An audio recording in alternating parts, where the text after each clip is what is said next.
Okay, hello everyone. नमस्कार, स्वागत है आप सभी का अनदर सेशन हमारा। ठीक है। हमने प्रीवियस सेशन में क्या किया था? Mutual funds, right? हमने म्यूचुअल फंड्स को पढ़ा था और उसी म्यूचुअल फंड्स को हम आगे कंटिन्यू करते हैं। And let's start with this session. ठीक है, स्टार्ट करते हैं सेशन को।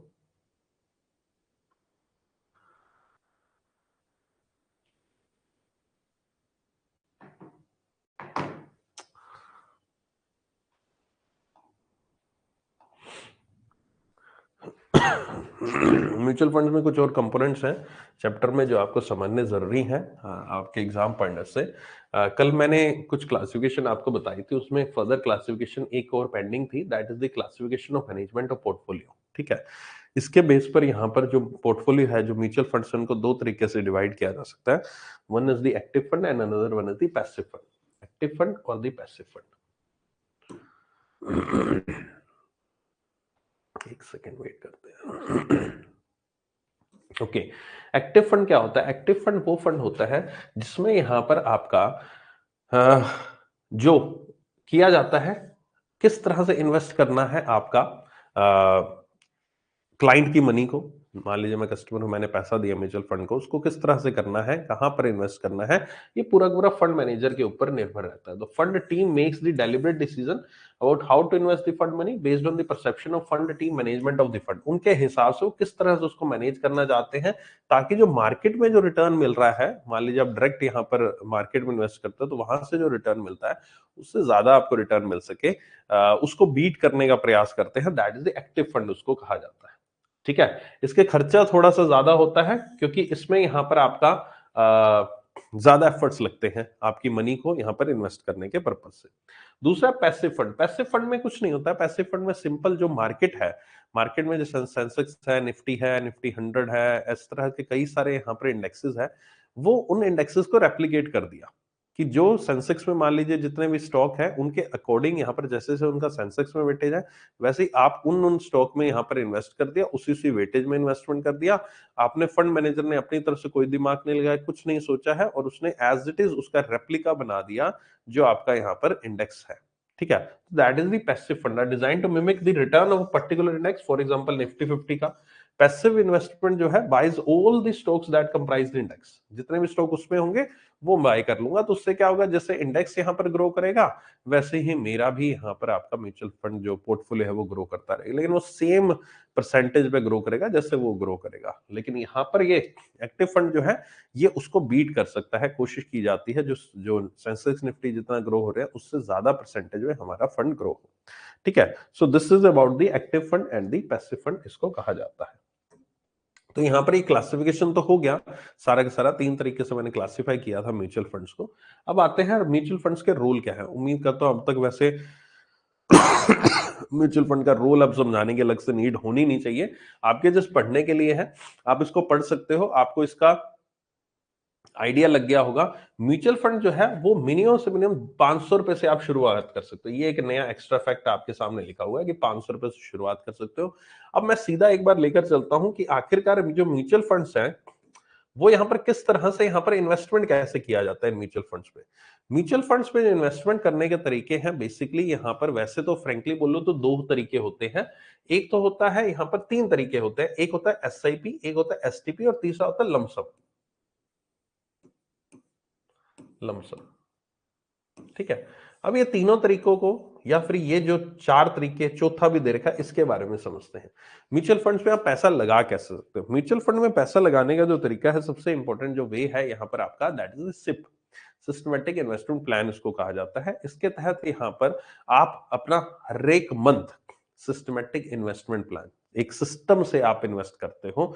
हर एक मंथ आपके एक अमाउंट जो है वो उस म्यूचुअल फंड कंपनी को आप देते हो। फॉर एग्जाम्पल आपकी जैसे 500 रुपये मिनिमम है, तो 500 रुपये आपने मिनिमम दिया, 1000 रुपये आपने दिया, 2000 दिया, 1500 दिया, 1700 दिया, 1800 दिया, जो भी आपको देना चाहते हैं, जिस भी मल्टीपल में वो कंपनी एक्सेप्ट कर रही है। 500 के मल्टीपल में कर रही है, 1000 के मल्टीपल में, डिपेंड करता है कंपनी टू कंपनी और स्कीम टू स्कीम। ठीक है, मिनिमम अमाउंट भी वेरी कर सकती है company to company, scheme to scheme. जरूरी नहीं है सभी के सब म्यूचुअल फंड्स में आप 500 रुपये मिनिमम ही हो। लेकिन यहां पर आप इसमें क्या होगा, इसमें आप प्रत्येक मंथ थोड़ा थोड़ा पैसा करके इन्वेस्टमेंट करोगे। आपके 500 रुपए पर महीना सेव होता है, 500 रुपए पर महीना उसमें इन्वेस्टमेंट कर सकते हो।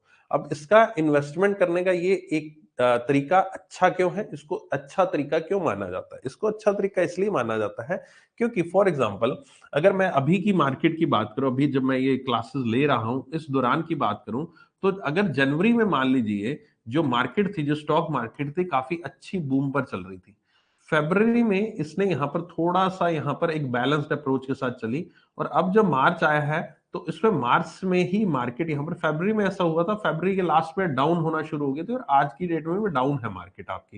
मतलब डाउन इन द सेंस कि लोगों जो इन्वेस्टमेंट कर रखी थी, मान लीजिए किसी ने जनवरी में इन्वेस्ट कर रखा था स्टॉक मार्केट में, शेयर्स डायरेक्ट परचेज कर रखे थे, तो आज की डेट में उसकी पोर्टफोलियो की वैल्यू या उसके स्टॉक जो है नेगेटिव में दिख रहे होंगे उसको, उसके प्राइस डाउन हो चुके हैं। तो एक तो ये चीज हुई, मैंने इस तरह से यहां पर शेयर मार्केट काम करते हैं। अब हो सकता है कि मार्च अप्रैल जून तक ऐसी सिचुएशन चले, फिर हो सकता है चुनाव है, चुनाव के बाद थोड़ी सी फिर से जनवरी वाली सिचुएशन जो है, दिसंबर वाली सिचुएशन फिर से देखने को मिले। तो ये डिपेंड करता है किस तरह से क्या चीज हो सकती है। तो यहां पर ये जनवरी फरवरी मार्च का ये सीन है, इस तरह से आपका ऊपर गई मार्केट फिर नीचे आई। अब एक तो पर्सन था जिसने जनवरी में इन्वेस्टमेंट कर रखा था, पूरा पूरा 1 लाख रुपए लगा दिया। ठीक है, 1 लाख रुपए लगा दिया, और आज की डेट में 1 लाख रुपए उसका 90,000 80,000 पे जो भी सॉरी हो चुका है। ठीक है, अब मैं कहूं कि मैं एक साथ 1 लाख रुपए नहीं लगाता, मैं यहां पर मैं आपके 1 लाख को 3 टुकड़ों में डिवाइड करता, 33,000 के। मैं 33,000 जनवरी में लगाता, 33,000 फरवरी में लगाता, और 33,000 में मार्च में लगाता पैसा। तो क्या होता, जो 33,000 अमाउंट है ये जरूर मेरी मार्च में नेगेटिव में होती, 33,000 का हो सकता है 30,000 हो चुका हो, है ना। लेकिन जो फरवरी में 33,000 लगाया है मैंने, वो हो सकता है स्टेबल हो, उसी प्राइस पे 33,000 का 33,000 हो। और जो 33,000 आज की डेट में मार्च में मैंने लगाया है, ये डाउन वाली मार्केट में मैंने लगाया है, और जब अप्रैल मई जून में या जब भी मार्केट ऊपर होगी, 33,000 का यहां पर हो सकता है मुझे 40,000 हो जाए, और तब तक ये 33 का जो 30 आज की डेट में हुआ है, ये भी हो सकता है बढ़ जाए। तो इससे क्या होगा कि हर एक मंथ में जो इन्वेस्टमेंट कर रहा हूं, इससे आपका जो रिस्क है वो कम हो जाता है, कि आपकी डाइवर्सिफिकेशन हो जाती है रिस्क की, कि आपने किसी टाइम में मार्केट में पैसा लगा दिया, मार्केट बहुत ज्यादा ऊपर है, लेकिन फिर आपने मार्केट में उस टाइम में पैसा लगाया, म्यूचुअल फंड में उस टाइम भी पैसा लगाया जब आपकी पैसा जो है, आपका मार्केट जो है डाउन पे है, तो डाउन से ऊपर जाएगी तो भी यहां पर बढ़ जाएगा, और ये वाले भी बढ़ जाएंगे, तो इस तरह से सिचुएशन यहां पर एक काबू हो सकती है। यहां पर भी आपको फायदा होगा, यहां पर भी फायदा होगा, वहां पर केवल यहां पर फायदा होगा, और कितना फायदा होगा पता नहीं। यहां पर मेरे पास पैसे लगाने के लिए बचे नहीं थे, क्योंकि सीधा मैंने 1 लाख लगा दिया था, जबकि मैं सोच रहा हूँ मार्च जब मार्केट नीचे आई थी तब मुझे पैसा लगाना चाहिए था, है ना, तब, लेकिन मेरे पास पैसा बचा नहीं। तो इसी चीज को देखने के लिए यहाँ पर सिर्फ यूज किया जाता है, दैट सिस्टमेटिक इन्वेस्टमेंट प्लान, कि पर मंथ चाहे मार्केट ऊपर है चाहे नीचे है, जहां मर्जी है अपना पैसा लगाओ, पर आपका पैसा अल्टीमेटली यहां पर आपको ग्रो करता हुआ नजर आना चाहिए for the long term. Long term से मेरा मतलब 1-2 साल नहीं है, काफी लंबा समय का अगर आपका हॉरिजन है, लेकर चल रहे हो तो। ठीक है, आपको संयम बरतना पड़ता है म्यूचुअल फंड्स में, है ना। अगर मैं पर्सनली बात करूं तो मैंने भी म्यूचुअल फंड्स में, जब मैंने जॉब स्टार्ट की थी 2011 में, उसके 2-3 साल बाद ही 2013-14 में मैंने, 2013 में शायद मैंने, हाँ मुझे एग्जैक्ट ईयर याद नहीं, 2013-14 में मैंने म्यूचुअल फंड में इन्वेस्टमेंट स्टार्ट कर दी थी। और आज की डेट में 2024 हो चुका है, 10 साल मान के चलो मिनिमम मुझे म्यूचुअल फंड में इन्वेस्टमेंट करते हो चुका है, और मैंने यही शुरुआत की थी कि भाई थोड़ा थोड़ा पैसा, थोड़ा थोड़ा पैसा, शुरुआत मैंने 500 1000 से की थी, जैसे जैसे सैलरी बढ़ती गई, जैसे जैसे कैपेसिटी बढ़ती गई चीजों को पेमेंट करने की, फिर मैंने अपनी सिप भी बढ़ाई, सिप बढ़ा बढ़ा कर बढ़ाता रहा।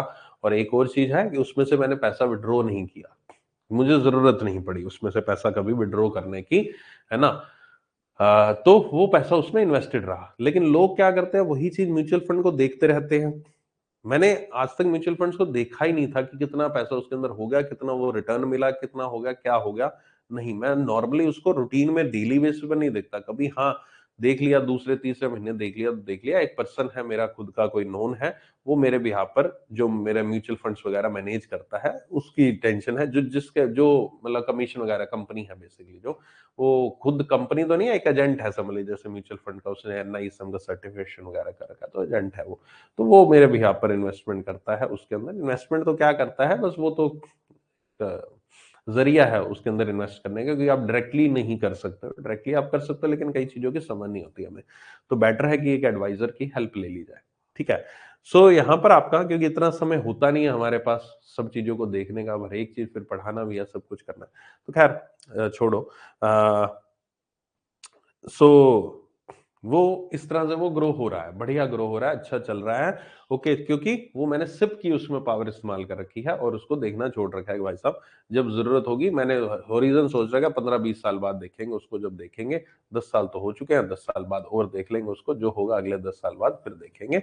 एक टाइमलाइन एक सेट है माइंड में कि उससे पहले उसको नहीं यूज करना। हाँ, उसमें से एक चीज होती है, जस्ट आपकी नॉलेज पर्पज से बता दूं यहाँ पर आपका, कि म्यूचुअल फंड्स में आप जो पैसा है वो जब भी आप इन्वेस्ट करो, पैसा इन्वेस्ट कर रहे हो अच्छी बात है, लेकिन म्यूचुअल फंड में अगर आप बहुत बड़ा मोटा पैसा इन्वेस्ट कर रहे हो, मोटा पैसा इन द सेंस, एक तो होता है 500, 1000, 1500, 2000, 4000 की सिप लगा के, ठीक है, उससे कोई फर्क नहीं पड़ेगा, फिर आप इन्वेस्टमेंट करते रहो, फिर कोई टेंशन नहीं। अगर आप बहुत बड़ा अमाउंट इन्वेस्टमेंट कर रहे हो, बहुत अच्छा खासा अमाउंट इन्वेस्ट कर रहे हो, और एक 5-7 साल बाद आपको रिटर्न आनी बहुत अच्छी खासी शुरू हो चुकी है, तो एक चीज ध्यान रखना कि म्यूचुअल फंड का जो आपको रिटर्न मिलता है, मान लीजिए आपने 10 साल बाद आपके म्यूचुअल फंड में आपने इन्वेस्टमेंट किया था 5 lakh, for example 5 lakh invest किया था, अब 10 साल बीत चुके हैं, अब आपका वो पैसा 15 लाख हो चुका है। ठीक है, 15 लाख हो चुका है, प्रॉफिट आपका 10 लाख हुआ। अब जब आप 10 साल बाद इसको निकाल लोगे पैसा, 15 लाख आप इससे म्यूचुअल फंड सारे के सारे रिडीम करोगे, 10 लाख पैसा निकाल लोगे, तो उसके ऊपर सरकार टैक्स लेगी 20%। यानी कि 10 लाख का 20%, 2 लाख रुपए आपको टैक्स देना पड़ेगा गवर्नमेंट ऑफ इंडिया को। ठीक है, एलटीसीडी आपको देना पड़ेगा, म्यूचुअल फंड्स पे है ये सरकार के द्वारा टैक्स है। 20% बहुत ज्यादा होता है ना, 10 लाख का 2 लाख तो सीधा सीधा टैक्स गया। इस चीज से बचने के लिए क्या चीज कर सकते हो, इस चीज से बचने के लिए आप हर एक ईयर गवर्नमेंट ने ये भी कह रखा है कि हर एक ईयर आप 1 लाख रुपए आपका जो टैक्स है, और जो 1 लाख रुपए जो प्रॉफिट है आपका म्यूचुअल फंड्स पे, उसको हमने टैक्स से एग्जम्प्ट कर रखा है। टैक्स से एग्जम्प्टेड है ये आपका। ये मैं जस्ट आपकी नॉलेज के लिए बता रहा हूँ, कोई एग्जाम पॉइंट ऑफ से रेलेवेंट नहीं है, आपकी नॉलेज के लिए बता रहा हूँ। म्यूचुअल फंड का लेक्चर ऐसा ही लेक्चर होता है, मेरा फेवरेट लेक्चर होता है, उसमें मैं काफी सारी चीजें आपकी आपके इन्वेस्टमेंट के लिए बताता रहता हूँ, है ना, क्योंकि ये म्यूचुअल फंड्स काफी कॉमन है और इसके में आप इन्वेस्टमेंट करते भी हैं, तो एक थोड़ी बहुत चीजें आपको बेसिक जानकारी होनी चाहिए आपकी जनरल अवेयरनेस के लिए। तो 1 लाख रुपए तक का प्रॉफिट जो है वो आपका टैक्स एग्जम्प्टेड है। टैक्स एग्जम्प्टेड मतलब कि अगर आप साल में इतनी यूनिट्स बेचते रहिए, हर एक वर्ष आप हर एक साल इतनी यूनिट सेल करते रहिए कि आपको उसमें से 1 लाख रुपए प्रॉफिट आ जाए। मान लीजिए आपने उसमें देख लिया कि मैं 1.5 लाख रुपए का म्यूचुअल फंड में सेल कर देता हूं अपना, जिसमें से मुझे 1 लाख रुपए तक का प्रॉफिट आ जाएगा, तो ये रिडीम कर लीजिए। मतलब आप ये सोच के एक रिडीम करते हैं कि आज मैंने 5 लाख रुपए मेरे पड़े हैं, 10 साल बाद निकालूंगा, 20 साल बाद निकाल लूंगा, एक तो वो कंसेप्ट है। लेकिन दूसरा कंसेप्ट साथ साथ ये भी फॉलो कीजिए कि आप यहां पर अपना जो म्यूचुअल फंड में से हर एक वर्ष कुछ ना कुछ निकालते रहिए, उतना निकालिए जितना का आपका 1 लाख रुपए का प्रॉफिट जिससे हो जाए म्यूचुअल फंड पे। क्योंकि 1 लाख जरूरी नहीं 1 लाख का हो जाए, अगर हो सकता है 50,000 का प्रॉफिट हो रहा हो, 30,000 का प्रॉफिट हो रहा हो, 20,000, मतलब आप प्रॉफिट निकाल लीजिए वहां से अपना। उससे क्या होगा, उससे ये होगा कि आप जब लास्ट टाइम जाओगे, लास्ट में जाओगे, तब आपको 20% जो टैक्स देना, अब आपको वो टैक्स नहीं देना पड़ेगा, वो आपका पैसा इकट्ठा हो रहेगा। अब आप कहोगे सर मैंने मान लीजिए 50,000 रुपए प्रॉफिट निकाल लिया, तो उसके लिए मुझे यूनिट्स रिडीम करनी पड़ेंगी, म्यूचुअल फंड मुझे बेचने पड़ेंगे, मुझे 2 लाख के म्यूचुअल फंड बेचने पड़े, मेरे इन्वेस्टमेंट ही मान लीजिए 2 लाख है, मुझे म्यूचुअल फंड बेचने पड़े, तो आप एक बार निकाल के उसको दोबारा री इन्वेस्ट उसी वक्त कर दीजिए। जिस स्कीम से आपने पैसा निकाला है, आपने पहले सिप किया था तो 2 लाख रुपए इकट्ठे हो गए थे फॉर एग्जांपल उसमें से, अब हमने 2 लाख विड्रॉ कर लिया, क्यों? क्योंकि आपको टैक्स में छूट चाहिए, आपको टैक्स नहीं लगाना भाई साहब, मैं लंबे समय के लिए रखूंगा, इकट्ठा पैसा 20% सरकार ले जाएगी, नहीं, मुझे 1 लाख से कम मैं हर एक वर्ष निकालता रहूंगा अपना, ठीक है, प्रॉफिट, तो मुझे टैक्स नहीं लगेगा। तो आप इस पर्पज से करना चाहते हैं, तो जब आपने विड्रॉ किया है उसमें से सिर्फ आपने निकाल ली है, आपका जो पैसा है 2 लाख रुपए निकाला है, तो 2 लाख रुपए निकालकर जो आपने निकाला है, एंट्री घूम गई ना एक प्रकार से, आपको प्रॉफिट बुक हो गया आपके पास, तो गवर्नमेंट को लगा प्रॉफिट, उसने बुक कर लिया। अब उसी 2 लाख को आप पूरा पूरा इन्वेस्ट दोबारा कर दिए, सेम स्कीम में दोबारा इन्वेस्ट कर दीजिए, अगर उसमें अवेलेबल है वो स्कीम में इन्वेस्टमेंट, नहीं तो दूसरी स्कीम में कर दीजिए। बात तो वही की वही है। एक होता है ना कि सर मैं पैसा निकालूंगा कहीं और वेस्ट हो जाएगा, फिर मेरी म्यूचुअल फंड का लॉन्ग टर्म होरिजन का क्या रहा, मैं लंबे समय के लिए म्यूचुअल फंड कैसे रखो, आप तो निकालने के लिए कह रहे हो हर एक वर्ष कुछ कुछ पैसा, सारा नहीं कुछ कुछ पैसा, तो सर वो लंबे समय के लिए मेरी कंपाउंडिंग कैसे होगी, वो तो निकाल ही लिया पैसा, तो उस पैसे को तुरंत वापस इन्वेस्ट कर दीजिए उसी स्कीम में, उसी पॉइंट पे, उसी एनएवी पर, जिस एनएवी पे आपने निकाला है उसी एनएवी पे इन्वेस्ट कर दीजिए दोबारा से, क्या ही फर्क पड़ेगा, थोड़ा खर्चा लगेगा लेकिन खर्चा वो एटलीस्ट 20% तो नहीं है ना, कमीशन कमीशन लेगा, है ना, लोडिंग चार्जेस वगैरह वो अगर होंगे एप्लीकेबल तो लगेंगे, लेकिन एटलीस्ट वो 20% के बराबर इतना तो नहीं है ना, वो 0.10 वगैरह 0.1 लगता है, पॉइंट समझ रहे हो, तो इस तरह से थोड़ा सा इन्वेस्टमेंट को अपना प्लान करना चाहिए कि हम हमेशा इन्वेस्टमेंट को इन्वेस्टमेंट करते रहो करते रहो करते रहो, विड्रॉ करने का भी तरीका, विड्रॉ करने का भी एग्जिट जो होता है वो भी आपको पता होना चाहिए, कहाँ पर कैसे एग्जिट करना है उस स्कीम से, सही समय पर एग्जिट लेना भी बहुत ज्यादा जरूरी हो जाता है, ठीक है। आई होप सो कि मेरा पॉइंट जो था थोड़ा सा आउट ऑफ कंटेक्स्ट था वो समझ में आ गया होगा। तो ये सिस्टमैटिक इन्वेस्टमेंट प्लान है। इसके अलावा अगला आता है सिस्टमैटिक ट्रांसफर प्लान। अब इसमें सिप की कोई लिमिट नहीं है, सिप की बात करूं तो कोई लिमिट नहीं है, 1 लाख 2 लाख 5 लाख जितनी में आप कराना चाहो और जितनी मर्जी स्कीम उसमें करा सकते हो। एक स्कीम में आपने 5,000 डाल दिया, 5,000 महीने का जा रहा है, दूसरी स्कीम में 2,000 जा रहा है, किसी स्कीम में 1,000 जा रहा है, किसी स्कीम में 10,000 जा रहा है, ऐसा भी जा सकता है, कोई बड़ी बात नहीं, ठीक है। अगला आता है systematic withdrawal plan. Systematic withdrawal, अच्छा sorry, systematic transfer plan. Systematic transfer plan होता है कि आपने म्यूचुअल फंड कंपनी, खैर अब ये ना इस चीज को थोड़ा सा मना भी किया गया है अब आपका करने से, सिस्टमैटिक ट्रांसफर प्लान सेबी के द्वारा।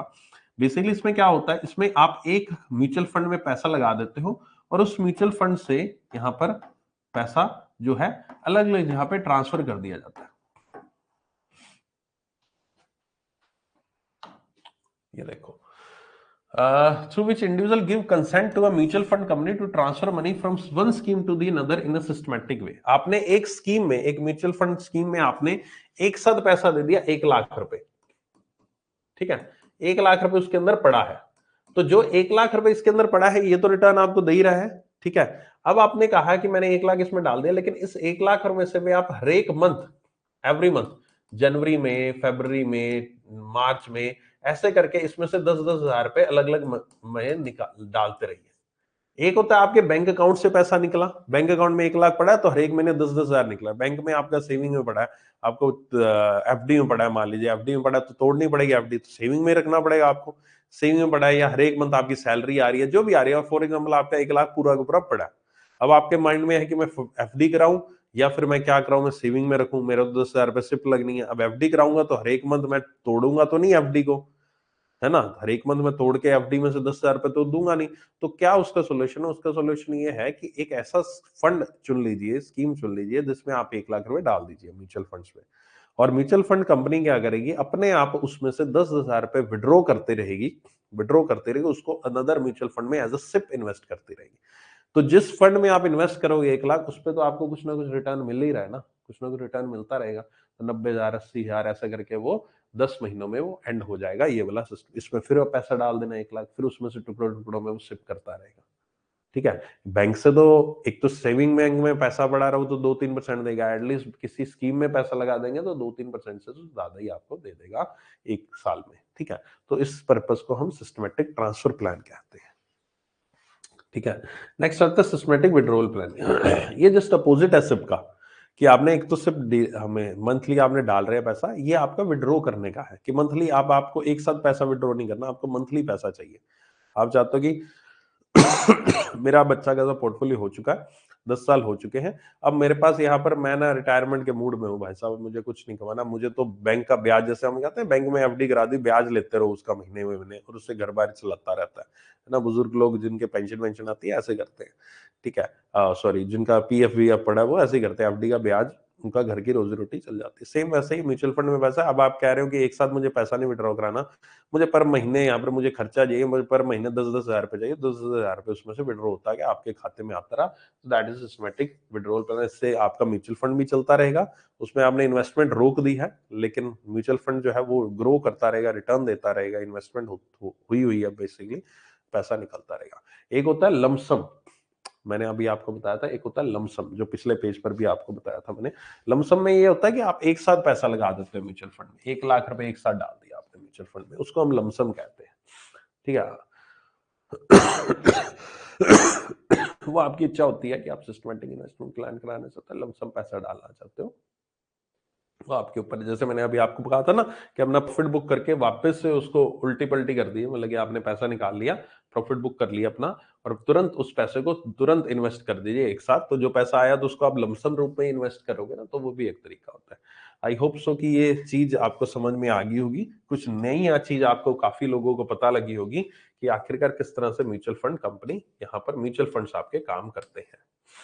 ठीक है, चलो आगे चलते हैं हम। अब कुछ पॉइंट्स ऐसे हैं जो मैं आपको खुद ही पढ़ने के लिए कहूंगा। बेसिकली सुपरविजन है म्यूचुअल फंड्स का, सेबी और एमफी के द्वारा किया जाता है। सेबी का इसमें क्या रोल है और एमफी का क्या रोल है, ये दोनों के दोनों रोल यहां पर लिख रखे हैं। थोड़ा सा रटने वाली चीज है, ठीक है। ये मतलब रटने का इन द सेंस कि बस समझ लीजिएगा, इसको रटने की कोई आवश्यकता नहीं है कि रट्टा मारे जा रहे हैं, मारे जा रहे हैं, दिमाग में घुसाए जा रहे हैं, ऐसा कुछ नहीं है। बट आप पढ़ोगे तो आपको सिंपल इनका ऑब्जेक्टिव पता लग जाएगा कि बेसिकली सेबी और एमफी काम क्या कर रहे हैं, नथिंग एल्स। सेबी और एमफी काम क्या कर रहे हैं वो चीज आपको पता लग जाएगी, ठीक है। अच्छा, अब आता है न्यू फंड ऑफर। जब भी कोई एक म्यूचुअल फंड कंपनी जो है वो यहाँ पर स्टार्ट करती है, जिस तरह से शेयर मार्केट में हमने आईपीओ पढ़ा था, याद होगा आपको आईपीओ, पहली बार कंपनी लॉन्च हुई, उसी तरह से म्यूचुअल फंड जब पहली बार लॉन्च होते हैं तो उसको न्यू फंड ऑफर कहते हैं, ठीक है। That is known as the new fund offer, ठीक है। In case of open ended and close ended schemes के लिए एनएफओ जो है 15 दिन के लिए ओपन होता है, और एक्सेप्ट ईएलएस स्कीम, कल हमने बहुत सारी स्कीम्स पढ़ी थी, उसमें ईएलएस स्कीम भी थी, उसको छोड़कर 15 दिन के लिए ओपन होता है। मिनिमम जो सब्सक्रिप्शन अमाउंट है, अगर डेट और या फिर बैलेंस स्कीम के फंड्स हैं तो उसमें 20 करोड़ रुपए यहां पर आपका मिनिमम अमाउंट होती है कि 20 करोड़ रुपए आप उसके अंदर, जो म्यूचुअल फंड कंपनी है वो 20 करोड़ रुपए आपसे पैसा उठाएगी, ठीक है। और जो बाकी स्कीम्स है उसमें 10 करोड़ होती है।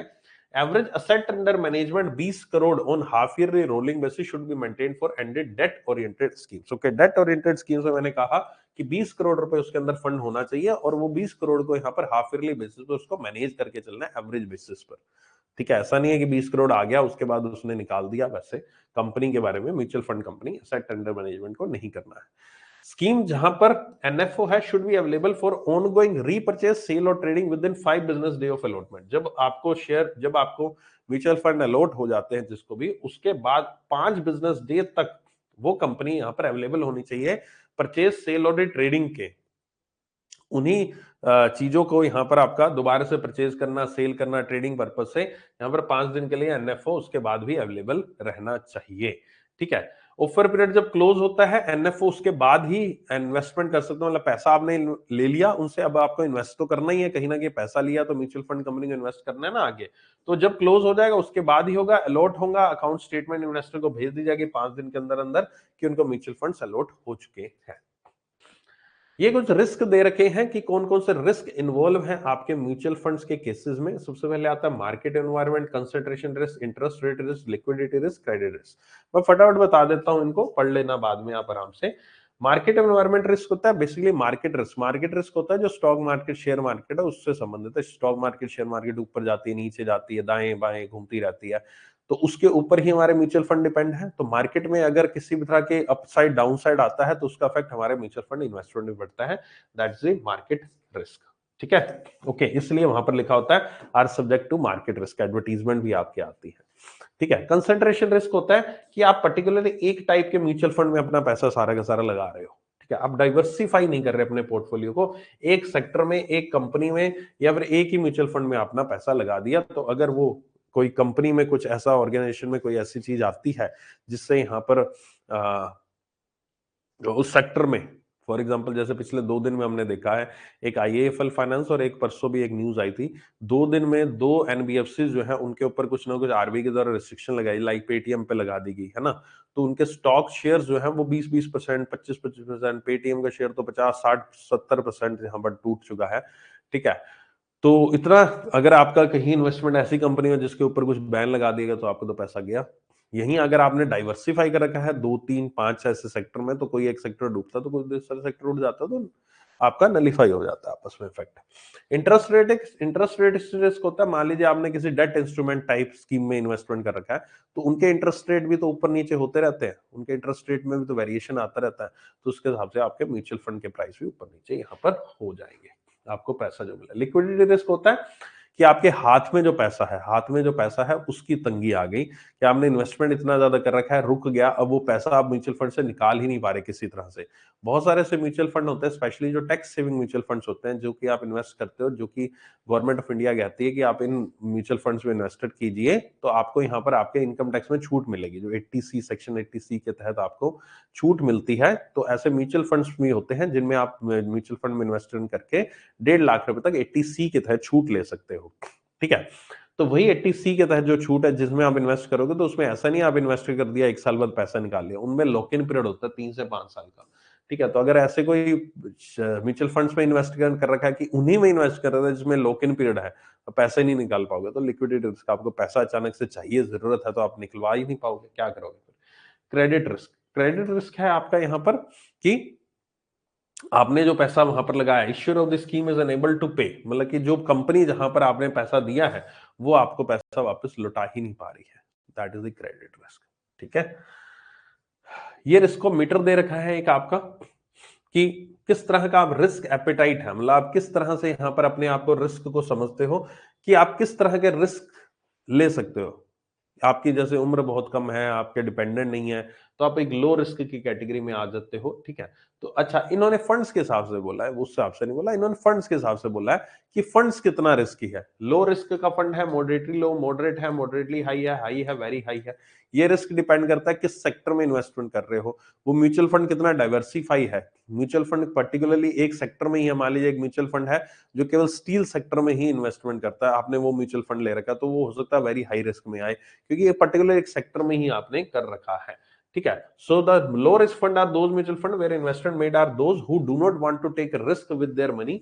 वो ऐसे फंड में इन्वेस्ट करते हैं जो लो रिस्क में रहता है, डाइवर्सिफाई होता है, और जो लोग खुद भी यहां पर चाहते हैं कि मेरा पैसा ज्यादा रिस्की फंड्स में ना जाए, चाहे मुझे रिटर्न कम मिल जाए लेकिन उसका रिस्क नहीं होना चाहिए, जब मुझे पैसा चाहिए मैं उसमें से पैसा निकलवा पाऊंगा। ये इस तरह के फंड यहां पर आपके लो रिस्क फंड में आपके आते हैं। ठीक है, ठीक है, इस तरह के यहाँ पर रिस्की फंड है, ये एक क्लासिफिकेशन है, कुछ खास इसमें है नहीं, लेवल है, पढ़ना चाहो पढ़ लेना, कुछ इंपॉर्टेंट नहीं है। ठीक है, अच्छा, अब आता है कि हम म्यूचुअल फंड के रिटर्न को कैसे कैलकुलेट करते हैं। म्यूचुअल फंड का रिटर्न जो है वो यहाँ पर दो तरीके से कैलकुलेट होता है, एक होता है एब्सोल्यूट रिटर्न, दूसरा होता है annualised return method. Absolute return तो सीधा साधा होता है कि मान लीजिए मैंने म्यूचुअल फंड में 5 लाख रुपए लगाए और वो 5 साल बाद 10 लाख रुपए हो गए, तो आपने 10 लाख भाग 5 लाख, वो 5 लाख भाग 5 लाख किया, तो आपको 100% का रिटर्न आ गया। ठीक है, सिंपल सी बात है, मतलब कितने परसेंट का रिटर्न आया मुझे इतने सालों में, वो निकाल लिया। दूसरा एनुअलाइज्ड रिटर्न मेथड होता है। एनुअलाइज्ड रिटर्न में ये होता है कि आपने 5 लाख रुपए लगाए थे, आपके 5 लाख रुपए नहीं, पहले साल 1 लाख लगा, फिर सिप आपने करके ना, पहले साल 1 लाख की सिप हुई, फिर दूसरे साल 1 लाख की, फिर तीसरे साल 1 लाख की, पर मंथ आपकी सिप होती रही, तो पूरे साल का 1 लाख रुपए होगा। तो 1 लाख रुपए पहले साल कितना इंक्रीज हो गया, दूसरे साल पहुंचा, फिर दूसरे साल 1 लाख प्लस पिछले साल का 1 लाख प्लस रिटर्न जो है वो इन्वेस्टमेंट हुआ, फिर तीसरे साल का 2 लाख प्लस रिटर्न जो इन्वेस्टमेंट हुआ। तो आप समझ रहे, एनुअलाइज्ड यहाँ पर रिटर्न हो गया। ये कुछ वैसा ही है, समझ लो कि एब्सोल्यूट रिटर्न तो है सिंपल इंटरेस्ट, और एनुअलाइज रिटर्न है आपका कंपाउंड इंटरेस्ट। ठीक है, रिटर्न के ऊपर रिटर्न आपको मिल रहा है, तो आपको पर ईयर कितना रिटर्न मिला। एक तो आपने पूरे साल का रिटर्न निकाल लिया इतने सालों का कि भाई मुझे 40% मुझे रिटर्न मिला है। एक आपने निकाला मुझे पर ईयर कितना रिटर्न मिल रहा है, पर ईयर मुझे कितना, अब पूरे साल का तो 40 मिल गया, लेकिन पर ईयर 40 थोड़ी ना हुआ, पर ईयर तो मेरा 1 लाख का हो सकता है, 1,20,000 हुआ हो। पॉइंट समझ रहे हो? फिर जो मैंने 1,20,000 इन्वेस्ट किया वो कितना हुआ 1,20,000 का, तो ऐसा वो 18-20% पे पड़ेगा मान लीजिए। ठीक है, एनुअलाइज रिटर्न कितना हुआ, तो वो चीज आपकी एनुअलाइज रिटर्न की कहलाती है। जो दो तरीके होते हैं, ये अगर आप म्यूचुअल फंड में इन्वेस्टमेंट करते हो वहां पर दोनों तरीके दे, ये एब्सोल्यूट रिटर्न भी दे रखा होता है, एनुअलाइज रिटर्न भी दे रखा होता है कि आपका एनुअलाइज रिटर्न अपना कितना है। एनुअलाइज रिटर्न निकालने का फॉर्मूला ये है, जिसको हम CAGR भी कहते हैं, कंपाउंडेड एनुअल ग्रोथ रेट भी कहते हैं। ये फॉर्मूला है, करंट वैल्यू, बिगिनिंग वैल्यू कितनी थी, उसको 1 divided by number of year से मल्टीप्लाई करके -1 से करोगे, या एक्सेल में भी इसको फॉर्मूले को इस्तेमाल कर सकते हो, उसमें भी लगा सकता है। ये आपका एनुअल कंपाउंडेड बेसिस पर आपको जो ग्रोथ होती है वो आपको बताता है। ठीक है, सिंपल सा इसको लॉजिक है। कोई ऐसा नहीं, ऐसा न्यूमेरिकल वगैरह अगर आ जाता है तो इनकेस देख लेना, बाकी कुछ मुझे नहीं लगता ऐसा कुछ आएगा। सिंपल सा इसके बारे में जानकारी होनी चाहिए, वो आपको जानकारी मैंने बता दी। नेट एसेट वैल्यू मैं ऑलरेडी आपको बता ही चुका हूं, कल की क्लास में, प्रीवियस क्लास में मैंने नेट एसेट वैल्यू बताई थी कि जो प्राइस है एक पर्टिकुलर म्यूचुअल फंड का, उसको किस तरह से हम रिप्रेजेंट करते हैं एनएवी, और एनएवी कैसे निकालते हैं हमने प्रीवियस क्लास में पढ़ लिया था। बाकी इसकी यहाँ पर टाइमिंग दे रखी है कि डेली बेसिस पर यहाँ पर टाइमिंग 9 बजे सुबह डिस्प्ले, 9 बजे रात को डिस्प्ले होना चाहिए उसका एनएवी, और फंड्स ऑफ फंड स्कीम्स जो है उनका एनएवी जो है वो 10 AM पे यहाँ पर डिस्प्ले किया जाता है। ठीक है, तो ये नेट एसेट वैल्यू के बारे में यहाँ पर आपका हो गया। Publish on a daily basis by mutual fund at least in 2 daily newspaper में आपका होना चाहिए। ओके, सो म्यूचुअल फंड का लास्ट टॉपिक है, बिल्कुल लास्ट टॉपिक है, that is the load and the no load fund. Load and no load fund क्या होता है कि यहां पर म्यूचुअल फंड कंपनीज कहती हैं बहुत बार कि अगर आप एक साल से कम, एक साल आपने इन्वेस्टमेंट किया और एक साल अभी इन्वेस्टमेंट किए हुआ नहीं, उससे पहले आप पैसा निकालते हो, तो आपको 1% जो है वो आपके ऊपर लोड का चार्ज पड़ेगा। 1% लोड चार्जेस पड़ेगा। 1% लोड चार्जेस का मतलब क्या हुआ कि यहां पर आपका पैसा जो निकालोगे उस पे मान लीजिए आपको 10% रिटर्न मिल रहा है, तो आपको 10% नहीं मिलेगा, आपको 9.90 मिलेगा। एक 0.10 हम यहाँ पर आपसे 1% जो है हम आपसे वो काट लेंगे, चार्जेस काट लेंगे, अगर आपने एक साल से पहले निकाला। एक साल से ज्यादा निकाल, बाहर ज्यादा लेट निकालोगे फिर कई बार चार्जेस नहीं लगते, जिसको हम लोडिंग चार्जेस कहते हैं। एक साल से पहले निकाल लोगे तो लोडिंग चार्जेस लगते हैं। इसी तरह से कोई अगर म्यूचुअल फंड जिसमें 3 साल का लॉक इन पीरियड है, अब 3 साल से पहले निकाल लोगे तो लोडिंग चार्ज लगेंगे, नहीं निकालोगे तो नहीं लगेंगे। इस तरह का यहाँ पर ये फंडा रहता है लोड नो लोड फंड्स का। यहाँ पर आपका कि लिखा हुआ सपोज एनएवी जो है 10 रुपए है, if entry as well as exit load charge is 1%, investor जो बाय करना चाहता है उसको 10 रुपए नहीं, उसको 10.10 देना पड़ेगा, और जो एग्जिट करना चाहता है उसको 9.90 देना पड़ेगा। They affect the return, okay, return को अफेक्ट करते हैं ऑब्वियस है। और नो लोड फंड जो होता है वो जिसमें किसी भी तरह का चार्ज नहीं होता एंट्री और एग्जिट पे। ये भी कई सारे फंड्स, म्यूचुअल फंड्स ऐसे होते हैं जहां पर किसी तरह का चार्ज नहीं होता है। ठीक है, सेबी ने मैंडेट किया no entry load can be charge for any mutual fund scheme in India. तो अभी फिलहाल सेबी के द्वारा जो एंट्री लोड है वो नहीं कहा गया, किसी भी कंपनी के द्वारा कोई भी एंट्री लोड नहीं लिया जाता, एग्जिट लोड लिया जाता है। वो भी लिया जाता है तब अगर आप एक साल से पहले पैसा निकालते हो, तब आपसे एग्जिट लोड लिया जाता है। एक साल से लेट पैसा निकालते हो फिर आपसे एग्जिट लोड नहीं लिया जाता है। ठीक है, तो ये load and no load fund का कंसेप्ट यहां पर हुआ है। ओके,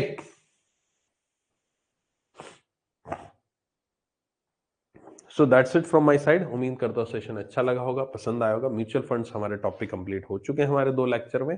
फिर नेक्स्ट लेक्चर में मिलते हैं किसी और नए टॉपिक के साथ।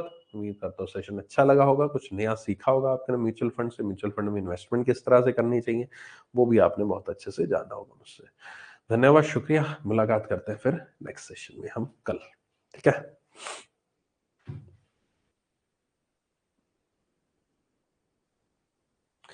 हो जाएगा प्रियम, टेंशन मत लो। हो जाएगा, बिल्कुल हो जाएगा।